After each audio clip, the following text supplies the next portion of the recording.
It's so lovely to see all of you. I am Karen Brennan. I'm Sarah Blum-Smith. I'm Mitchel Resnick. And we are so beyond delighted to welcome you to the HGSE book party for our new book, Start With Questions, The Classroom as Design Studio. This book is about classrooms that put learners and their ideas at the center, that explore sort of all of the incredible work that teachers do to support students in being self-directed in their learning in the present, in the future. It was based on research with 25 incredible and incredibly generous teachers across K-12 classrooms in the U.S. who participated in very extensive in-depth interviews, allowed research members into their classrooms to see the work that they were doing with students, kept in-depth reflective journals about that work and the artifacts being created. And then we took all of that beautiful material, their words and their ideas, and turn them into sort of 40 stories of classroom practice. And each of the stories of practice is then paired with a theoretical text. I feel like that was the end of what the book was about. That's beautiful. And that's what the book was. And then we were going to say what are we going to do today? What are we going to do today? Yeah. So we're going to begin with remarks from Mitch, who very, very kindly wrote the foreword to the book and has obviously been an incredible intellectual influence on me and the ideas of the book. Because we love the word so much, we wanted to read an excerpt of the book. So we're going to read one of the 40 stories. So hopefully we invite you into the world that these teachers co-constructed with us. And then Mitch is going to lead a discussion with the three of us about some ideas. He has not given us the questions ahead of time. So we'll see where that takes us. Yes. And then we'll open it up to the whole group. Does that sound like the plan? Yeah. Yep. Okay, lovely. Yes. So think about questions you want to be asking because you will get a chance later on. Yeah. And so please make yourself comfortable. We've got lots of food. Restrooms are in the back corner for friends who are not familiar with HGSE terrain. But we're beyond thrilled to have you here. So thank you for spending time with us today. Okay, I'm going to put the book cover up. Turn it over to you. Great. Well, again, it's great to see that lots of people come and bumping into people from different parts of my life, and great to see so many people, especially with so many challenges in the world. It's nice to get together for a happy occasion to celebrate the wonderful book that Karen and Sarah have put out there. I want to start just by talking a little bit about, around the world, I think almost everyone agrees that we need to rethink a lot of things about education and learning. Not just people at schools of education, but I think everyone recognizes the real need for change. But there are a lot of different perspectives on how to go about that change. And sometimes it depends on people's background. So, sometimes if people who come from an engineering background, I'm around a lot of those at MIT, a lot of times they think, well, what we really need to do is we need to, optimize the efficiency of the learning process, and how can we change the learning process to make it, more efficient. And then there are people with a business background who might look at market-oriented solutions. How can we incentivize teachers or incentivize learners? And then there are people with a scientific background who oftentimes will think, well, if we just get a better understanding of the brain, that will give us a better understanding of how to improve learning and education. And for me, this book really offers a refreshing alternative. And it's based on ideas from a different intellectual tradition coming from the world of design and architecture, asking the question, what would it be like if we think about the classroom as design studio, as is said in the subtitle of the book? So I think as you go through the book, it really gives you a sense of, how the world could be very different if students, as in a design studio, had opportunities to create projects, explore ideas based on their interests, and in the process, develop as self-directed learners.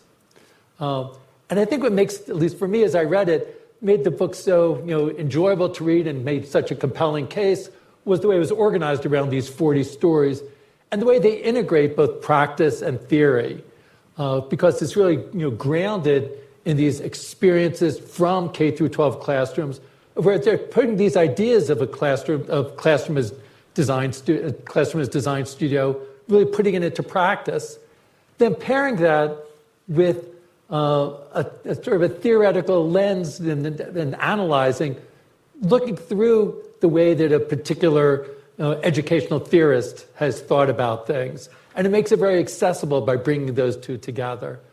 So as Karen was saying, thought it'd be a great way for you to get a sense of sort of the concrete nature of these stories. By Karen and Sarah will share one of the 40 stories from the book. The dramatic reading portion of the We just brought you here to hold you hostage while we read out loud to you, because that's what we wanted to do. Thank you. So this is story 26, How Can We Fix It? Across Penny's 4 middle school computer classes, students are designing and programming math-themed games.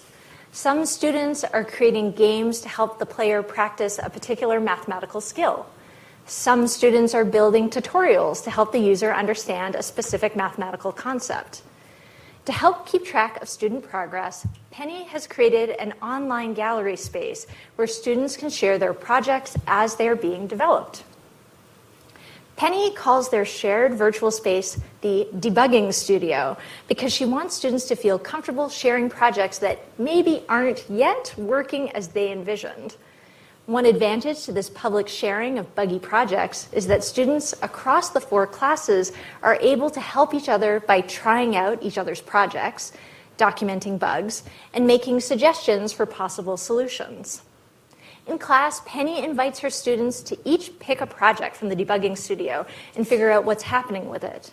She reminds her students of their goal with their selected project by asking, how can we fix it? As Penny walks around the room, she sees how engrossed students are in others' projects.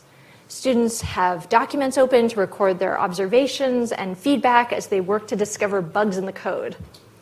They find a variety of bugs in each other's programs. A multiplication error, a typo in output text, a button that doesn't respond when clicked. The debugging work is accompanied by appreciation. One student admiringly points out especially complex code to Penny, while another student demonstrates a project they think is especially wonderful. Look at how cool this is. At the end of the session, Penny helps students share their feedback with the project's original programmer, offering their admiration and their ideas for how to fix bugs in the project.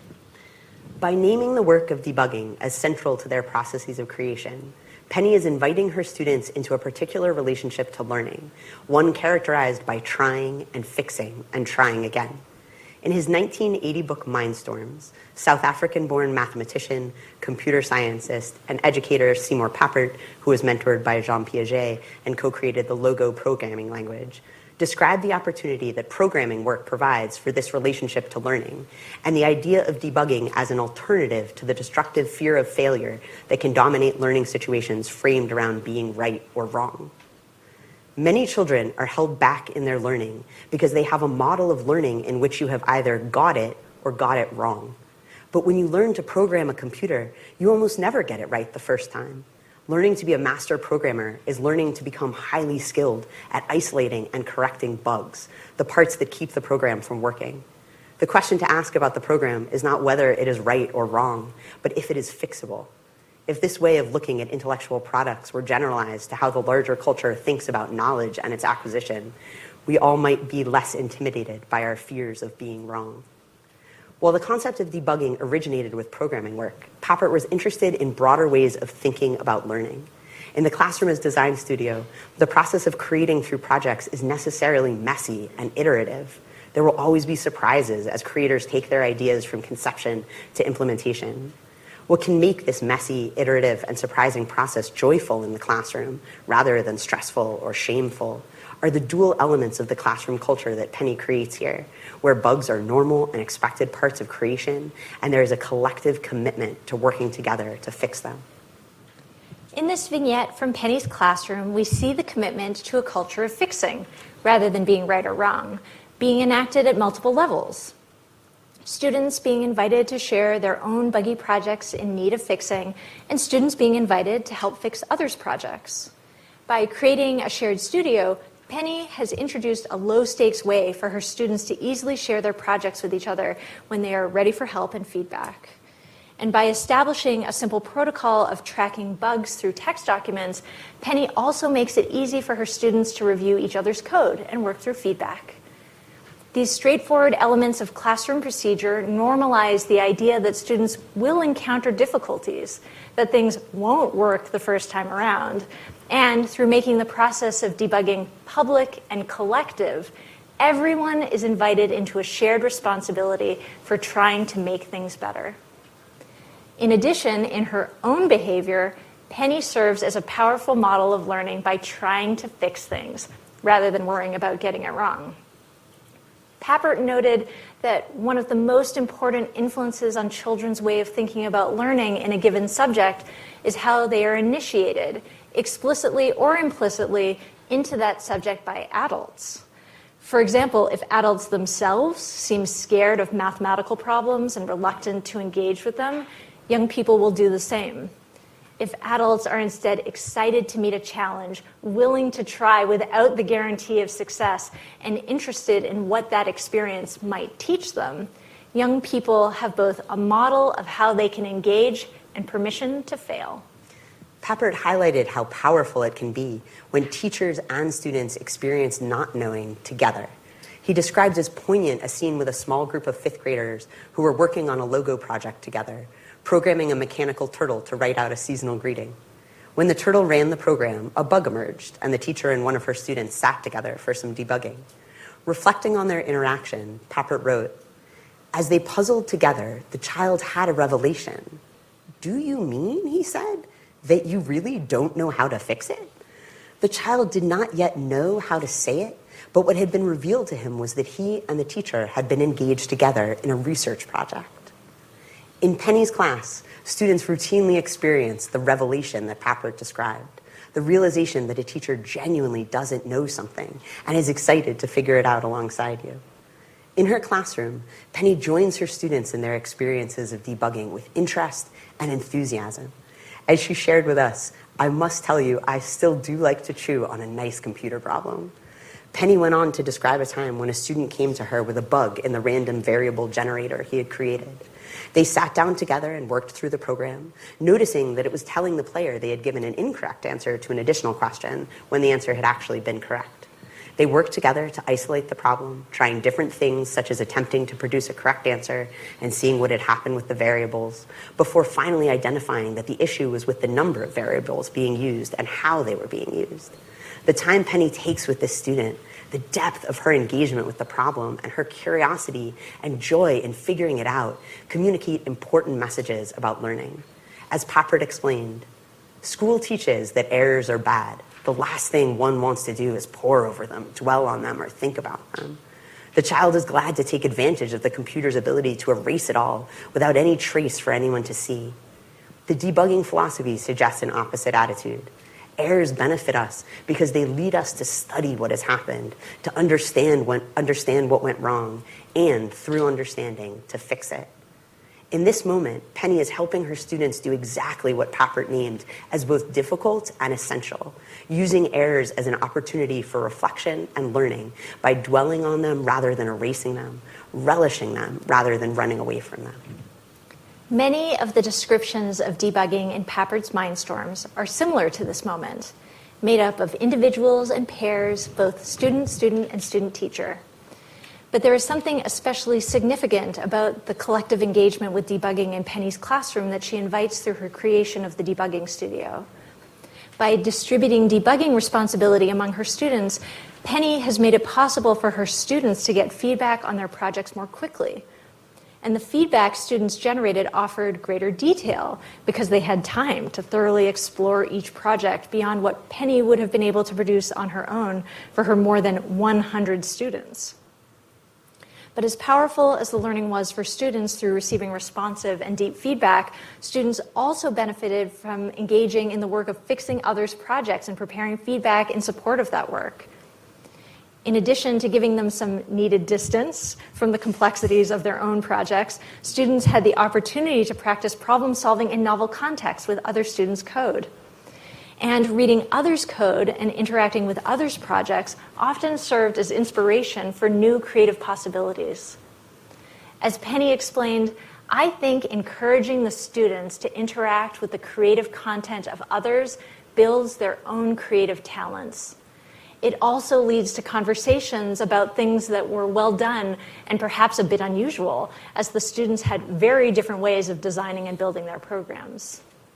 In the work of the design studio, the community context of creation means that all students are simultaneously creators and receivers of work, learning in both roles.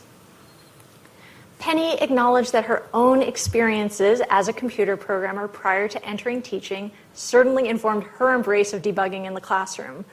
But it was the orientation to learning embodied by this practice that was most important to her in her teaching.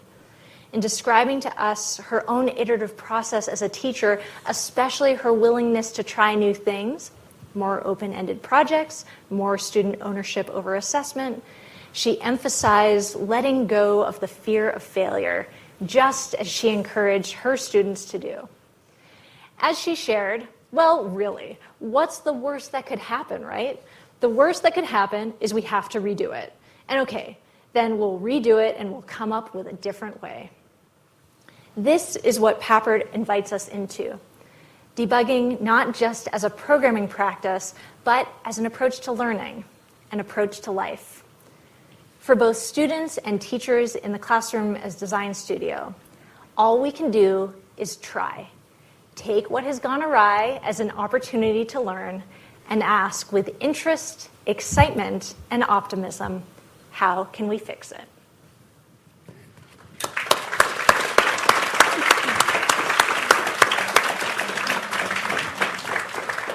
So I really love that story, the how can we fix it?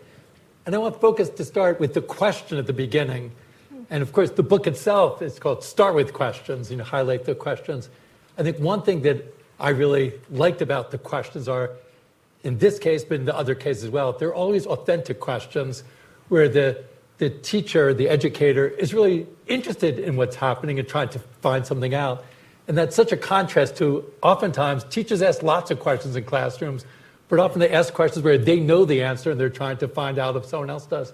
I was reminded of a story of a 6-year-old who went into school for first grade, and she'd grown up in a household where her parents had always asked authentic questions, and then she was like totally puzzled when the teacher started asking these questions. She said, the teacher doesn't know these things? So I really love that these questions were all such authentic questions. But maybe you could say a little bit more about why you chose to make the questions such an essential theme in the book, and how you selected these questions and put the questions at such a central role in the book. Do you want to start? Sure. I mean, I think we didn't know that originally. It emerged as part of our multiple rounds of iterative process of just trying to make sense. In fact, when I got drafted the book to write the foreword, the title was not Start With Questions. Yeah. So it was later on. But it was already organized around questions, but the title came later. And I think the sort of ongoing theme that we were wrestling with is how can we articulate and illuminate the work that teachers are doing, teacher moves and teacher language, teachers are doing all of this work, but the work is in the service of centering the learners and their ideas. And I think, so often in both practice and research, we there's sort of an absence of talking about what it is that teachers are doing, or sort of what teachers are doing is put in conflict with centering learners' ideas. So we were trying to articulate that. And then at some point in one of our rounds of iteration, we realized that there were questions in almost in all of the essays. Yeah. And then we had a moment, which I feel Karen should talk more about, of pulling out those questions and then holding on to the questions themselves as a thing to look at. I do think there were several moments in the process of writing the book where we were struggling, and it's we liked what was there, but it just didn't feel quite right, and there would be this moment where things crystallized and became really obvious, and that was one of those moments that what is common among these phenomenal teachers? It was the way that they were asking questions, the fact that they were asking questions that weren't, I already know the answer, and then huge gratitude. Where is Susan? Susan? Oh, Susan, our phenomenal editor at MIT Press. So we really shepherded us and supported us through the peer review process. And I think one of the reviewers had sort of asked this question. And Susan, in her incredibly equanimous style, was like, what about this? That was another, oh my, like, yes, why was it ever called anything else? So another thing that came to mind, through this selection, at the end, of course, this selection, this story, like most of the stories, is about the children developing as self-directed learners and the teachers supporting children develop as self-directed learners. In this case, about helping them develop the debugging, view of the world and a culture of fixing. But at the end, Penny does talk about the fact that also in her own process, she was learning that she needed to do her own work that way, that teachers also need to be self-directed learners and self-directed creators through their career. And to me, that seemed like another theme through the book, even though at one level it's all about helping children develop as self-directed learners. I think you wrote the book to try to help, it's organized way to help teachers see themselves as self-directed learners. So maybe you can talk about those two levels and how you try to play between them.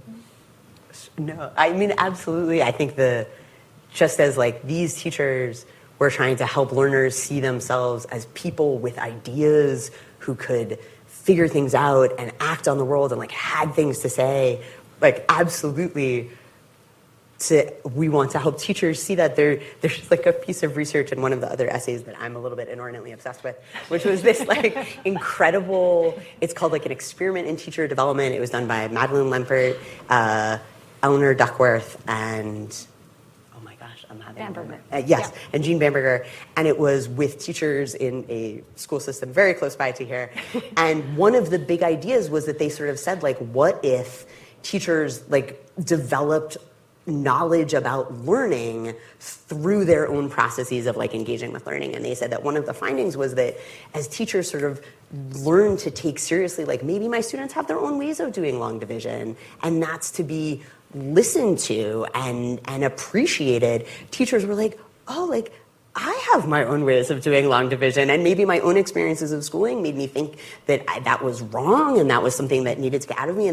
But as teachers learned to take their students' ideas seriously, they took their own ideas seriously, and that was both very powerful and also very destabilizing and scary because of ways in which it might prompt them to come into conflict with some of the structures of schooling in which they were working. But I think that idea and how much the teachers, like how interactive that process is of teachers thinking about learners and their ideas and reflecting then on their own ideas about teaching and how to take those seriously as well. One of the things that I have really benefited from with the book is that it helps orient me to my own teaching practice and gets me through days of struggle and days of celebration in really lovely ways. And reading this story in preparation for today made me think a lot about a 6-week class I taught in the fall with Jacob. Where's Jacob? Jacob. Jacob? Jacob! And they're vibe coding friends in the room. And so what I so loved about that experience was that I turned myself over to the embrace of self-directed learning. Like everything was new about it. And I was building and creating alongside the students as well. So that just the value of that and the magic and the power of being able to like approach teaching through the experience of being a learner, also like that story churned that up for me as well. But like, yes, when she's saying like, I do love to chew on a good it's like, it's so beautiful. I felt like I was living that in such an intense way. And I was like, why don't I prioritize this all the time? Okay, I have one more question, but then I'm going to turn to you to think about questions you might want to be asking. So the last thing I want to ask is that I think if we were around 100 years ago, which none of us were, I would think and would hope that the two of you also have been still arguing for a classroom as a design studio. It's something you really believe in, that design that's timeless in many ways, that this is the way that learning education should have been done for all time. On the other hand, it does seem to me, at least, there's also something very timely about it. That we sort of need the design studio, and supporting children developing as self-directed learners might be, to me, seems more important today than ever. So I'd sort of like to put that out to you. Are the ways in which you see this, the focus on how to help children develop as self-directed learners, why is that so especially important today? Or not? You can argue against me. I'll say I'm not sure this is the case. I'm not sure this is answering your question. Yeah. I think I teach fourth grade in Medford with some beautiful colleagues, Erica, Juliana, and Julie, who are here in the room right now. And I think I am just so conscious that it sometimes feels like everything is pushing in a direction of like control more, control exactly what students are doing, control exactly what you are telling students to do, that is how we are going to produce the learning outcomes that we are supposed to produce. And it just feels like that those are the messages that are coming down to us in so many ways. And being able to say, I feel all the time like such a hot mess, and like I don't, like doing everything wrong. And I think about these ideas, the teacher's words and the theorist's words saying like, wait and pause and breathe and listen to the students and take seriously what they're trying to do. And that is what is going to result in meaningful learning. And the fact that you are like, behind on the pacing guide, or like did not get to grammar today, like all of those other things. And I do find those ideas so important in the present moment to hold on to to help push back against some of those other things. I think we were very intentional about trying to create something that wouldn't feel tired in a month. There's a very different version of this book that we could have written based on the data that was like much more technology-centric, technology-forward, but we intentionally, this is not, you were hoping that this was going to be a book about technology, I have some sad news. And it really is centering learners and their wonderful ideas. So I do hope that it can feel both timely and timeless, and sort of the intentionality of the pairing with the theorists. We're bringing Friedrich Froebel to the party, John Dewey, to people who are... There were people talking about these ideas 200 years ago. Exactly. And so trying to put these in conversation with these beautiful classrooms felt really important to us.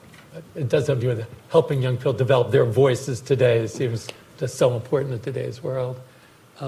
Let's open it up. If people have questions, you can just sort of... Rachel and Brittany have microphones. Oh, okay. Yeah. Right at the back. Oh. If people could identify themselves, it's with whatever affiliation you feel comfortable saying. Hi. Hi. My name is Emily, and I am the Associate Director of the Teaching and Teacher Leadership Program here at Harvard. So I work with people who are studying to be teachers or teacher leaders. And my question really goes to this point that, Sarah, you've made a couple of times about how destabilizing this work can be, because teachers are working within structures that are trying to control learning, whether from a Massachusetts statewide curriculum or other things that teachers are told the classroom is supposed to be. And I'm wondering if you saw themes about how these teachers are pushing back on some of those barriers to get this work done, because I would love to share those with our teachers, because this is the kind of work we want them to be doing.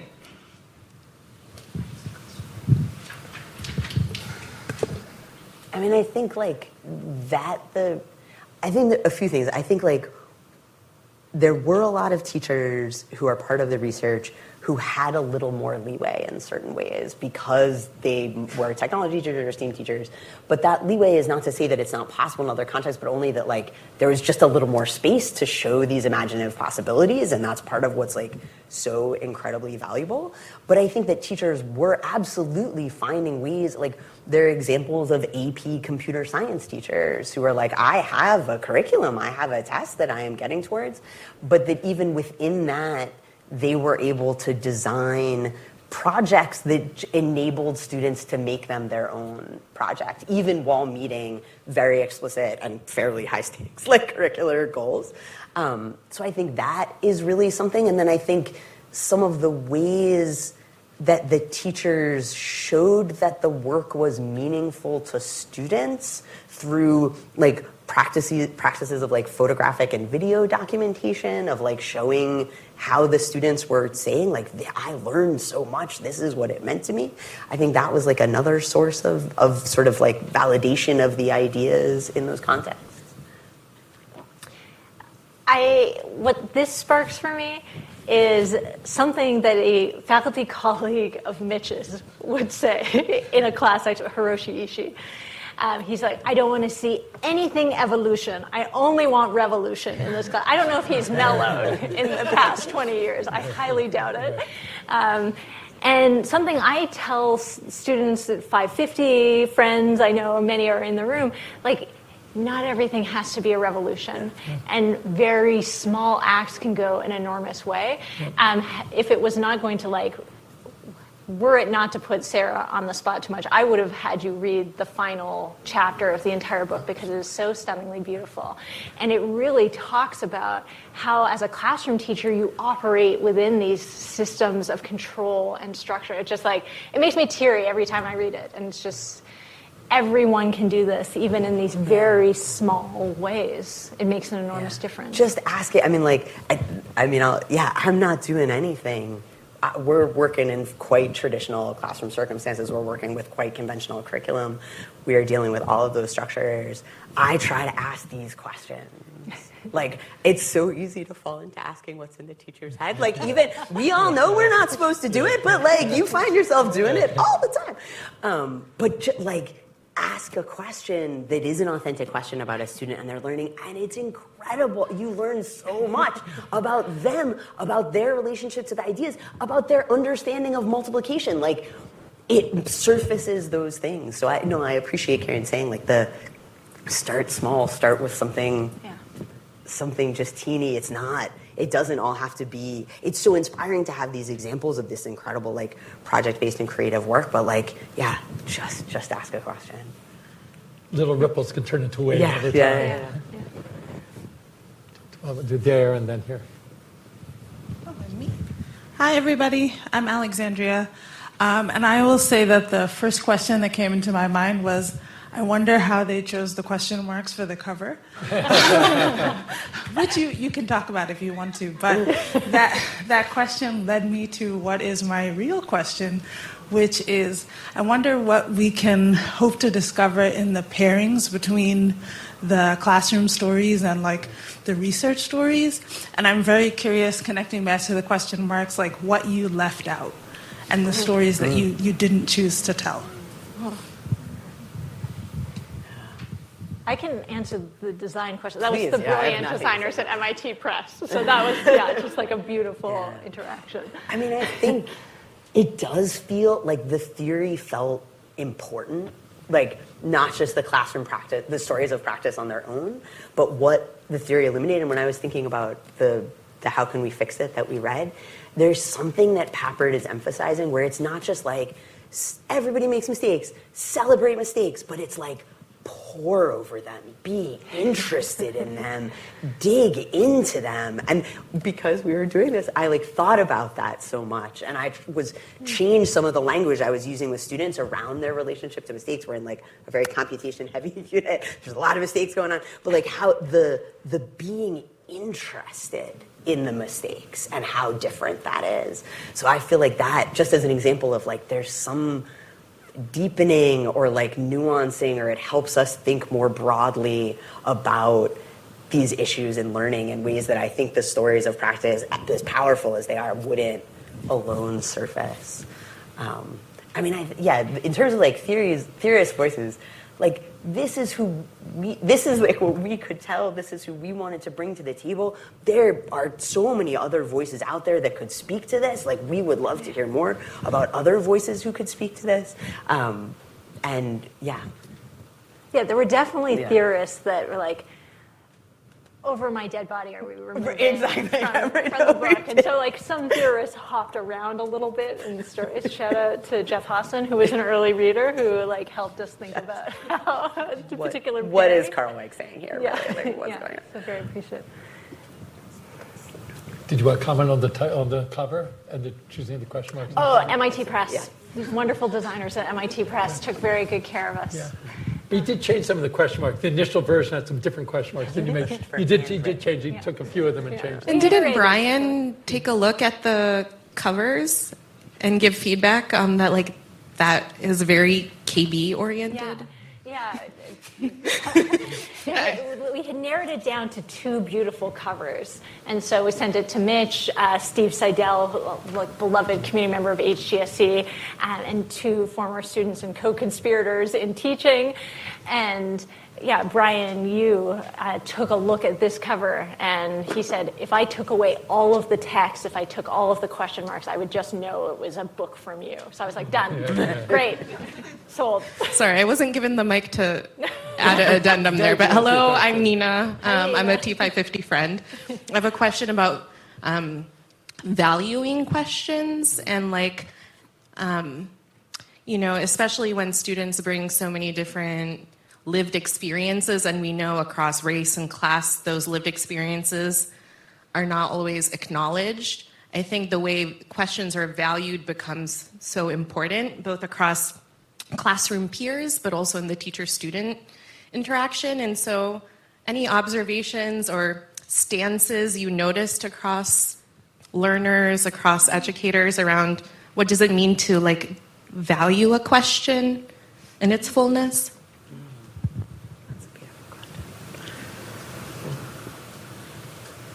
In, like, valuing students' questions? Yes, I think that's the primary one, but yeah. Or maybe even them valuing their own questions as legitimate as well, which is so much also tied to these intersections of, like, race and class and other identity factors. Mitch and I just had a lovely conversation about that. And one of the things that we connected back to was the story about John Holt.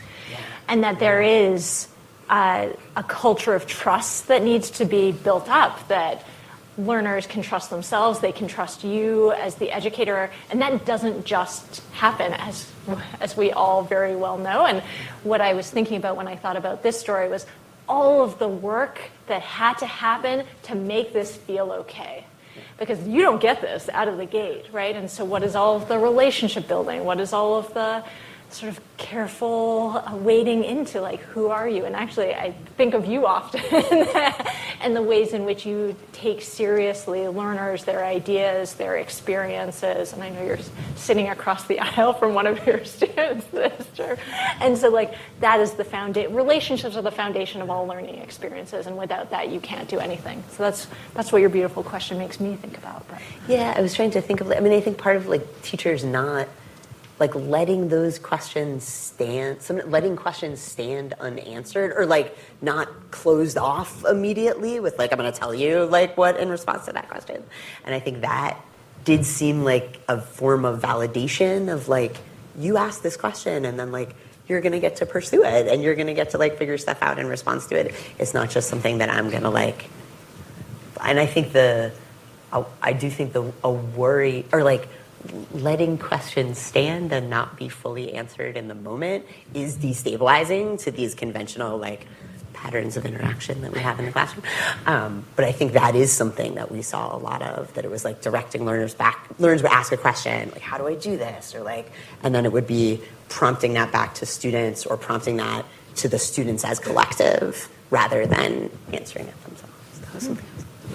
We probably have time for one more question. Okay. I know. Last question. Oh my goodness. Maybe.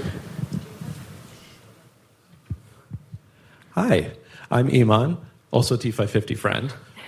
As a T550 friend, it will not surprise you that my question is about process. I am curious about your process of co-writing. You each have beautiful perspective that you're bringing to this. What was it like to write a book together and come up with a shared voice that this document presents for both of you. And do you have any advice for others who might want to co-create a project with somebody? It was so joyful. I don't know. It was so wonderful. It was just wonderful. Like we would talk about the ideas. We would I feel like the process of sort of like making sense of the data, we would like both sit there on our computers and like try a narrative out, and then we would like look at the two of them together and kind of like figure out what worked. And then I feel like when we were writing the stories, there was just a lot of like, what do you feel drawn to start? Yeah. And then like someone getting started, and then someone tagging in when you got stuck, or tagging in when you felt like you didn't know how to move forward, or you'd kind of said what you wanted to say. But it was so exciting and wonderful, and just like a wonderful ongoing conversation about these ideas. As many people in this room know, I am obsessed with sharing work early and often. And so the irony was not lost on me that I was like rabidly secretive about this project and really kind of scared to share it because I loved it so much. And so I think what was such a gift of working with Sarah is just like endless willingness to iterate, experiment, try again. How can we fix it? There was a lot of things that needed fixing. Yeah. And then as we sort of increasingly brought it out into the world, it was always such a gift to go back to Sarah and I'm like, oh, reviewer 2's comments, what do we want to do about that? Or whatever it was that came up. Yeah. And so this is such a bittersweet moment. But so grateful. It's so wonderful. It's so wonderful. Yeah.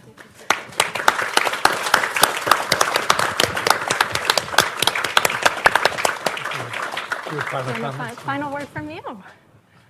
Read the book. Thank you all for coming. Yeah. Thanks everyone for coming, but it was right. Well, I really appreciate having the opportunity to read the book earlier, to comment on it, because that I learned a lot from, and I'm sure everybody else will also learn a lot from. And to help you read it, because it's back-ordered for many, many people, we have 25 copies that we're giving away. If you got a sticker when you came in, there should be a number lovingly written by my sister Shannon Brennan, live from Canada today, so thank you. If you have a question about what the number is, she's right here. You can ask for clarification. And so we'll have them up here. Those are the numbers. So if you see your number, we'll have them up here. Bingo! Yeah, it's got a bingo energy. There's more food. Thank you.